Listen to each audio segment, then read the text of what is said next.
اللهم صل على محمد وعلى آل محمد كما صليت على إبراهيم وعلى آل إبراهيم إنك حميد مجيد اللهم بارك على محمد وعلى آل محمد كما باركت على إبراهيم وعلى آل إبراهيم إنك حميد مجيد۔ محترم دوستو بزرگو، اللہ رب العزت کا لاکھ لاکھ احسانات اور شکر ہے کہ جس ذات نے ہمیں زندگی کی نعمت جیسی فرصت عطا فرمائی، رمضان المبارک کا مہینہ عطا فرمایا، اور رمضان المبارک کے بعد جو رمضان المبارک کی آخری رات ہے وہ رات عطا فرمائی، لیلۃ الجائزہ، اور آج کا یوم الجائزہ بھی، یوم العید بھی عطا فرمایا۔ اللہ رب العزت نے رمضان المبارک کی مبارک ساعتوں میں جتنے جہنمیوں کو جہنم سے آزاد فرماتے ہیں، اس قدر یہ جو گزشتہ رات گزری ہے، اس رات اللہ نے پورے رمضان کے بقدر لوگوں کو جہنم سے آزاد فرمایا۔ اور یہ یوم العید، یوم الجائزہ بھی کہا جاتا ہے، انعام کا دن۔ یہی وجہ تھی نبی علیہ السلام نے ارشاد فرمایا، لا تصوموا فی هذه الایام، ان دنوں میں روزہ نہ رکھو۔ معلوم ہوا عبادت حکم ماننے کا نام ہے، روزہ رکھنا نفس عبادت نہیں ہے۔ عرفات میں پہنچے، حکم ہوا کہ مغرب کی نماز کے لیے جو اذان ہوئی ہے، آپ نے عرفات کے میدان میں وقت پر مغرب کی نماز ادا نہیں کرنی، یہاں سے اذان سن کر مزدلفہ کی طرف چل پڑنا ہے، اور وہاں جا کر عشاء کے ساتھ مغرب کی نماز پڑھنی ہے۔ انسان سوچے، مولا قرآن میں تو نے یہ فرمایا، ان الصلاۃ کانت علی المؤمنین کتابا موقوتا، نماز مومنین پر مقررہ وقت میں فرض کی گئی ہے۔ اللہ ہمیں تو یہ حکم دے رہا ہے کہ مزدلفہ میں جا کر بے وقت اندھیرے میں عشاء کے ساتھ مغرب کی نماز ادا کرنی ہے۔ اللہ فرماتے ہیں، اے میرے بندے، عبادت وقت پر نماز پڑھنے کا نام نہیں، عبادت یہ ہے کہ تو میری بندگی کیسے کرتا ہے، تو میری بات کیسے مانتا ہے۔ سارا مہینہ ہم نے روزے رکھے، نبی علیہ السلام نے ارشاد فرمایا، جو بندہ جان بوجھ کر بغیر کسی عذر کے، بغیر کسی مرض کے، بغیر کسی تکلیف کے رمضان المبارک کا ایک روزہ چھوڑ دیتا ہے، فرمایا کہ قیامت تک اللہ اسے زندگی عطا فرمائے، وہ صائم الدہر بن جائے، سارے زمانے روزے رکھے، اس ایک روزے کے ثواب کو نہیں پا سکتا جو اس نے بلا عذر رمضان المبارک کا روزہ چھوڑا تھا۔ تو فرمایا وہ بھی روزہ، آج کا دن بھی ایسے دن ہے جیسے رمضان المبارک کا دن، آج بھی ایسے ہی سورج طلوع ہوا، ایسے ہی سورج غروب ہو جائے گا، بظاہر دکھنے میں دنوں میں کوئی فرق نہیں ہے۔ اللہ اس دن میں روزہ رکھوں تو کیا ہوگا؟ تو میرے آقا علیہ السلام نے ارشاد فرمایا، لا تصوموا فی هذه الايام فانها ایام اکل و شرب و بحال۔ لوگوں، عید کے دن روزہ نہ رکھنا، عید کے دن اگر تم نے روزہ رکھ لیا تو یہ روزہ تمہارے لیے وبال جان بن جائے گا، اس لیے عبادت نہیں بنے گا، تمہارے لیے عذاب کا سبب بن جائے گا۔ یہ ہے کہ تم نے محمد کریم صلی اللہ علیہ وسلم کے فرمان کو چھوڑا ہے۔ فرمایا یہ کھانے پینے کے دن ہیں، یہ خوشی منانے کے دن ہیں۔ نبی علیہ الصلوۃ والسلام نے ارشاد فرمایا ہر قوم کا ایک دن ہوتا ہے، ہر قوم ایک کوئی نہ کوئی تہوار مناتی ہے۔ وَهَذَا عِيدُنَا یوم الفطر، یہ عید الفطر کا دن، یوم الجائزہ، اسے اللہ نے تمہارے لیے عید بنا دیا ہے۔ جائزے کی رات تو ہماری اگلے دن تیاریوں میں گزر جاتی ہے، ہم کوئی عبادت نہیں کر پاتے، ہم بھی ساری رات بھاگتے رہے اس رات اس دن کی تیاری میں۔ یہ ہر انسان کے ساتھ فطرتی طور پر ضرورتیں مجبوریاں لگی ہوئی ہیں، لیکن اس دن کو ضائع نہیں کرنا، اللہ سے معافی مانگنی ہے، اللہ سے انعام لینا ہے۔ اللہ کی رحمت کی وسعت کا اندازہ آپ اس بات سے لگائیں، حضرت یحییٰ بن اکثم رحمہ اللہ بہت بڑے محدث گزرے ہیں، ساری زندگی قال اللہ وقال الرسول کہتے ہوئے گزری، ساری زندگی اللہ نے یوں فرمایا، اللہ کے رسول صلی اللہ علیہ وسلم نے یوں فرمایا، یہ آپ کے ارشادات آپ کے فرامین لوگوں کو سناتے رہے۔ وفات ہو گئی، آپ میں ملاقات ہوئی، پوچھا حضرت بتائیں اللہ نے آپ کے ساتھ کیا معاملہ فرمایا؟ کہنے لگے اللہ نے پوچھا یحییٰ بن اکثم اور اکثم کے بیٹے آج کے دن کے لیے کیا لائے ہو؟ میں نے یوں نہیں عرض کیا اللہ میں محدث ہوں، تیرے رسول کی احادیث بیان کرتا رہا، تیرے قرآن کی تفاسیر پڑھاتا رہا، قرآن پڑھتا رہا، قرآن پڑھاتا رہا، ساری زندگی مصلے اور چٹائیوں پر مسجد میں مدرسے میں گزری ہے۔ اللہ سے عرض کیا میرے مولا میرے استاد معمر نے مجھے یہ بات بتائی، میرے استاد کے استاد زہری نے انہیں یہ فرمایا، زہری نے عروہ سے سنا، حضرت عروہ نے اماں عائشہ صدیقہ عفیفہ کائنات زوجہ بنت صدیق حضرت عائشہ صدیقہ رضی اللہ تعالیٰ عنہ سے سنا، عائشہ نے تیرے حبیب صلی اللہ علیہ وسلم سے سنا، تیرے محبوب نے حضرت جبرائیل سے سنا، اللہ جبرائیل نے تجھ سے سنا، تو نے جو فرمایا کہ ایمان کی حالت میں جس بندے کی داڑھی کا، جس بندے کے سر کے بال سفید ہو جاتے ہیں میں اللہ اس سے حیا کرتا ہوں اور جہنم کی آگ اس پر حرام کر دیتا ہوں۔ اللہ میری سفید داڑھی ہے، اسی کو میں پیش کرتا ہوں، میرے پاس پیش کرنے کے لیے عمل کوئی نہیں ہے۔ تو اللہ نے فرمایا یحییٰ تو نے سچ کہا، تیرے استاد معمر نے سچ کہا، معمر نے زہری سے سچ سنا، زہری نے عروہ سے سچ سنا، عروہ نے بنت صدیق عائشہ صدیقہ رضی اللہ تعالیٰ سے سچ سنا، محمد کریم سے عائشہ نے سچ سنا، محمد کریم نے صلی اللہ علیہ وسلم جبرائیل سے سچ سنا، جبرائیل نے مجھ سے جو سنا وہی کہا، وہی سنا، وہی کہا، اور میں نے بھی یہ سچ کہا تھا کہ جو بندہ ایمان کی حالت میں میرے پاس آتا ہے اس حال میں کہ اس کے داڑھی کے بال سفید ہو جاتے ہیں تو میں اس پر جہنم کی آگ کو حرام کر دیتا ہوں، اسی بالوں کے صدقے یحییٰ آج تجھ پر جہنم کی آگ کو میں نے حرام کر دیا۔ اللہ کی رحمت تو اس قدر وسیع، اللہ کی رحمت تو لوگوں کو اپنی طرف بلا رہی ہے۔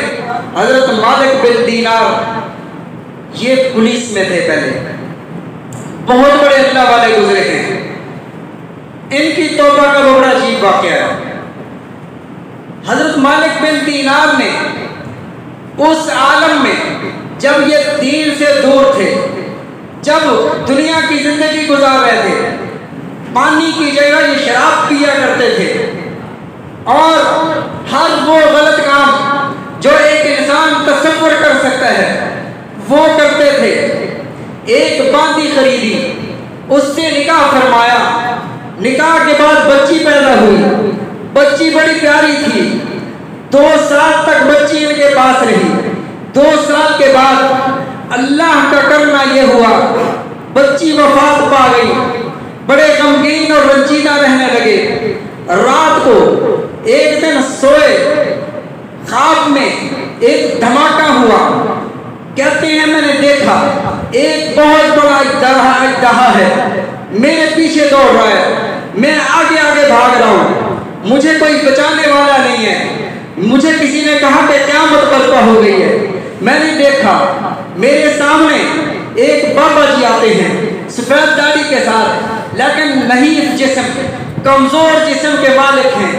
میں نے ان سے کہا کہ مجھے اس اژدہے سے بچا لو۔ کہنے لگے بیٹا میں کمزور ہوں، اس اژدہے سے میں آپ کو نہیں بچا سکتا، ان پہاڑیوں کی طرف چلے جاؤ، شاید وہاں سے تمہیں کوئی مدد مل جائے۔ مالک بن دینار کہتے ہیں میں وہاں سے بھاگا، ایک پہاڑی کی طرف جاتا ہوں، وہاں سے مجھے پتا چلتا ہے کہ اس کے آگے تو جہنم ہے، پھر میں وہاں سے پیچھے دوڑتا ہوں، اتنے میں اژدہا میرے قریب آ جاتا ہے۔ فرمایا پھر ایک آواز آتی ہے اس دائیں طرف والی پہاڑی کی طرف جاؤ۔ جب میں وہاں کی اس طرف جانے لگا، لاکھوں بچیاں ہیں، بچے ہیں، انہوں نے سر نکالا، اور اتنے میں ایک وہی بچی جو بچپن میں وفات پا گئی تھی، 2 سال کی میری بچی لپٹ کر آتی ہے، یوں اس اژدہا کے سامنے ہاتھ کرتی ہے، اژدہا پیچھے بھاگ جاتا ہے اور میں اسے گود میں لے لیتا ہوں۔ بچی کہتی ہے ابا جان آپ کو پتہ ہے یہ کون تھے؟ میں نے کہا مجھے پتہ نہیں ہے۔ تو وہ بچی کہتی ہے پیارے ابا جان کی جو اژدہا آپ کے پیچھے دوڑ رہا تھا یہ آپ کے برے عمل تھے، اور وہ جو بوڑھا تھا وہ آپ کے نیک عمل تھے، نیک عمل آپ کے تھوڑے تھے، نمازیں آپ کی کمزور تھیں، یہ آپ کے گناہ زیادہ تھے، ان گناہوں سے یہ تھوڑے عمل آپ کو بچا نہیں سکتے تھے، اس لیے ان نیک عملوں نے میری طرف آپ کی رہنمائی کر دی۔ ہم وہ بچے ہیں جو بچپن میں چھوٹے چھوٹے بچے اللہ نے ہمیں یہاں رکھا ہے، ہم اپنے اپنے والدین کو جنت میں لے کر جائیں گے۔ آج اللہ نے مجھے وسیلہ بنا دیا، میں نے اس برے عمل کو بھگا دیا۔ پھر اس بچی نے قرآن پاک کی آیت پڑھی الم یعن للذین آمنوا ان تخشع قلوبہم لذکر اللہ، کیا ایمان والوں کے لیے ابھی تک وقت نہیں آیا کہ ان کے دل اللہ کے سامنے جھک جائیں، ان کے دل اللہ کے سامنے ڈر جائیں؟ مالک بن دینار فرماتے ہیں میں بیدار ہوا، پسینے سے شرابور تھا، میں نے توبہ کی، سارے گناہ چھوڑے اور اللہ کی بارگاہ میں عرض کیا میرے مولا حلال رزق ملے گا تو کھاؤں گا، حرام ملا تو نہیں کھاؤں گا، بے شک مالک بن دینار کی موت ہو جائے۔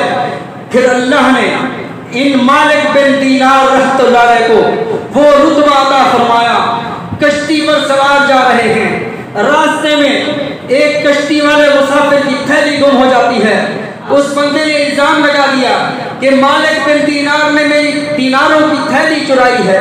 حضرت مالک بن دینار نے صفائی نہیں دی کہ میں نے تھیلی نہیں چرائی، نظرۃ الی السماء، آسمان کی طرف نگاہ اٹھائی تو جیسے ہی آسمان کی طرف دیکھا کشتی کے چاروں طرف سے مچھلیوں نے سر نکالے، ہر مچھلی کے منہ میں ایک دینار تھا، اور اس بندے کو مالک بن دینار نے کہا لے لے جتنے دینار تیرے چاہیے۔ پھر اللہ نے حضرت مالک بن دینار رحمۃ اللہ علیہ کو یہ رتبہ عنایت فرمایا۔ تو دوستو آج یوم الجائزہ ہے، آج انعام کا دن ہے، اس انعام کے دن کو کھیل کود میں، اس انعام کے دن کو فضول باتوں میں ضائع نہیں کر دینا، بلکہ اللہ سے مانگنا ہے، اللہ سے رحمت مانگنی ہے۔ منبہات میں ایک حدیث نقل کی، نبی علیہ السلام نے ارشاد فرمایا موسیٰ علیہ السلام کے دور میں ایک بنی اسرائیل کا نوجوان تھا، الفاظ یوں آتے ہیں شاب اسم، بہت ہی بڑا گنہگار تھا، مسرف علی نفسہ، اپنی جان پر بہت زیادہ ظلم کرنے والا تھا، ہر وہ گناہ اس معاشرے میں تھا، اس بندے نے کیے، ساری قوم نے دیکھا کہ گنہگار آدمی ہے اور اس کی وجہ سے بارش رک جاتی ہے، اللہ کی طرف سے عذاب آ جاتے ہیں تو ساری قوم نے مل کر من بینہم اخرجوہ اپنے درمیان سے نکال کر شہر کے باہر کر دیا، قلعے سے باہر کر دیا۔ فحضر وفاتہ، اس کی وفات کا وقت آ گیا۔ فأوحى اللہ تعالی الی موسیٰ، موسیٰ علیہ السلام کی طرف اللہ نے وحی فرمائی، موسیٰ ان ولیًا من اولیائہ، میرے اولیاء میں سے ایک ولی حضر موتہ، اس کی موت آ گئی ہے، فاحذر وغسل وصلی علیہ، آپ جائیں ان کو غسل دیں، ان کی نماز جنازہ پڑھیں، اور قل لمن، اس شخص کے لیے اعلان فرما دیں جس کے گناہ بہت زیادہ ہوں، جو اپنے گناہ بخشوانا چاہتا ہو، یحضر جنازتہ لاغفر لہم، جو بندہ اس کی نماز جنازہ میں شرکت کرے گا میں اس کے سارے گناہوں کو معاف کر دوں گا۔ فنادا موسیٰ علیہ السلام نے بنی اسرائیل میں اعلان کروا دیا، لوگوں اللہ کا ایک ولی کا انتقال ہو گیا ہے، شہر کے دروازے میں ویرانے میں اس کی وفات ہوئی ہے، جو بندہ اپنی مغفرت کا طالب ہے، جو بندہ بخشش چاہتا ہے، اس کی نماز جنازہ میں شریک ہو جائے، اللہ فرماتے ہیں معاف کر دوں گا۔ وقت کے نبی کی زبان سے اعلان سن کر ساری قوم دوڑ پڑی، لاکھوں لوگ جمع ہوئے، وہاں جا کر دیکھا، قالوا یا موسیٰ، کہنے لگے یا موسیٰ، فَعَرِفُوهُ، ہم نے اس کو پہچان لیا ہے، قالوا هَذَا الَّذِي هُوَ الْفَاسِقُ، یہ تو وہ بندہ ہے جو اللہ کا نافرمان تھا، تو نے ہمیں کہاں لا کھڑا کر دیا۔ فتعجب موسیٰ علیہ السلام حیران ہوئے، اللہ کی بارگاہ میں نگاہ اٹھائی، اللہ نے فرمایا صدقوا وہم شہیدون، یہ سچی گواہی دے رہے ہیں، یہ سچی بات کر رہے ہیں، یہ ایسا تھا۔ اس کی وفات کا وقت قریب آیا، اس نے اپنے دائیں دیکھا، اس نے اپنے بائیں دیکھا، فغریب، کوئی پاس نہیں، اکیلا پردیسی ہے، بے یار و مددگار پڑا ہوا ہے، اللہ کی بارگاہ میں رعا نظرۃ الی السماء، آسمان کی طرف نگاہ اٹھاتا ہے، میرے مولا اگر میں یہ جان لیتا ان عذابی، مجھے عذاب دینے تھے، یزید فی ملکک، تیری سلطنت میں اضافہ ہو جائے گا، اور میں یہ جان لیتا کہ تیرے معاف کر دینے سے، ینقص فی ملکک، مجھے معاف کر دینے سے تیری سلطنت میں کمی ہو جاتی، لما سألتک مغفرت، اللہ میں تجھ سے کبھی مغفرت نہ مانگتا، کبھی میں تجھ سے معافی نہ مانگتا، لیکن میں جانتا ہوں تیری سلطنت بڑی وسیع ہے، تو بڑی مغفرت والا ہے، میں الہی عبدک من عبادک، اے میرے مولا تیرے بندوں میں سے ایک بندہ ہوں، اور پردیس کے عالم میں مر رہا ہوں، میرے پاس آنے کے لیے کوئی تیار نہیں، میرے مولا میرے گناہوں کو معاف فرما دے۔ اللہ نے فرمایا اے موسیٰ اگر میں اسے معاف نہ کرتا، اس حال میں اسے چھوڑ دیتا، کیا یہ میری رحمت کو یہ بات سجتی تھی؟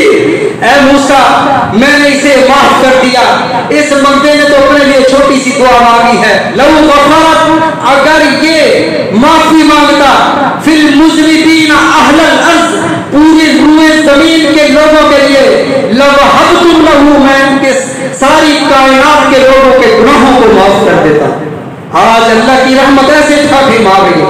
آخری حدیث نبی علیہ الصلوۃ والسلام نے ارشاد فرمایا، اللہ اس دن میں فخر فرماتے ہیں، کیا فخر فرماتے ہیں؟ فرشتوں کو کہتے تھے اتجعل فیہا من یفسد فیہا ویسفک الدماء، یہ تو خون ریزی کریں گے، یہ تو فساد برپا کریں گے، یہ تو آپس میں خون بہائیں گے۔ اللہ فرماتے ہیں آؤ میں تمہیں اپنے بندوں کو دکھاؤں، ایک راستے سے آ رہے ہیں، دوسرے سے جا رہے ہیں، میری تکبیرات، میری تسبیحات، میرے کلمے کو بلند کر رہے ہیں۔ فرشتوں سے اللہ پوچھتے ہیں اے میرے فرشتوں کیا مانگ رہے ہیں؟ اللہ گناہوں کی معافی مانگ رہے تھے، جنت مانگ رہے تھے۔ اللہ فرماتے ہیں فرشتوں گواہ ہو جاؤ، جو انہوں نے آج مانگا انہیں عطا کر دیا، جس سے پناہ مانگی پناہ دے دی، اور آج نماز عید پڑھنے کے بعد یہ اپنے گھروں کو ایسے لوٹیں گے جیسے ان کی اماں نے انہیں ابھی جنم دیا ہے۔ اللہ کی رحمت کا عالم دیکھیں، نماز عید کا طریقہ سن لیں.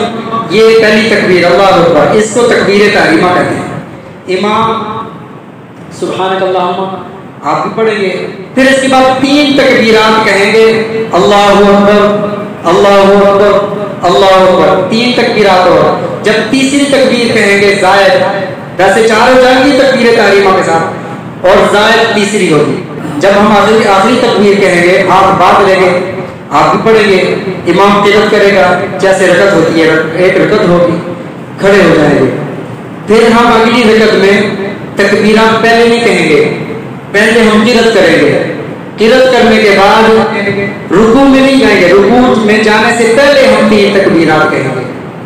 رکوع میں جانے سے پہلے ہم 3 تکبیرات کہیں گے، چوتھی تکبیر پر رکوع میں جائیں گے. پھر اس کے بعد سلام کے بعد خطبہ. اس نماز کی نہ اذان ہوتی ہے نہ اس نماز کی تکبیر ہوتی ہے. خطبے کے بعد دعا ہوگی. تمام احباب جس راستے ہیں دوسرے راستے سے جائیں گے تاکہ لکل خطبۃ حسنہ، ہر قدم پر نیکی لکھی جائے، ہر قدم پر گناہ معاف ہو جائیں. ہاتھ ملانے سے، مصافحہ کرنے سے گریز کیجیے گا، کیونکہ آپ کے سامنے حالات ہیں. اور ایک بات یہاں پر عرض کروں، نبی علیہ الصلوۃ والسلام نے ارشاد فرمایا کہ جب قوم نام توڑ میں کمی کرنے لگے اللہ بارشوں کو روک دیتے ہیں. وقت پر بارشیں نہیں ہوتی، بے وقت ہوتی ہیں. اور جب من حیث القوم، 1-2 بندوں پر اللہ نہیں پکڑتے، من حیث القوم، پوری قوم زنا میں ملوث ہو جائے، قوم کے اکثر لوگ زنا میں ملوث ہو جائیں. اور نبی علیہ الصلوۃ والسلام نے ارشاد فرمایا مومن اپنی بیویوں سے زنا کریں گے، صبح یصبح مومنا ویمسی کافرا، صبح کو مومن شام کو کافر، شام کو مومن صبح کو کافر. یا رسول اللہ بیویوں سے کیسے؟ آپ نے فرمایا ایسے منہ سے منہ بول دیں گے، اسے الفاظ بول لیں گے، نکاح ٹوٹ جائیں گے، پتہ ہی نہیں ہوگا کہ ہمارا نکاح ٹوٹ گیا. اور فرمایا کہ جب بدکاری عام ہو جائے، زنا عام ہو جائے، ہر بندہ اپنے دل میں جھانکے کہ میں کس جگہ پہ ہوں، جب زنا عام ہو جائے فرمایا کہ پھر وبائیں پھوٹ پڑتی ہیں، پھر وباؤں کا تدارک نہیں ہوتا. یہ وبائیں، یہ بیماریاں، یہ لاعلاج مرض، یہ ہمیں توبہ کی طرف دعوت دے رہے ہیں. تو دوستو احتیاط بھی لازمی ہے. اس لیے عید نماز کے بعد آپ حضرات ایک دوسرے سے مصافحہ بھی نہ کیجیے گا، اور خصوصاً مجھ سے نہ کیجیے گا. میری طبیعت تقریباً 4-5 دنوں سے خراب ہے، اس بات کی احتیاط کیجیے. اللہ تعالیٰ ہم سب کا حامی ناصر ہو.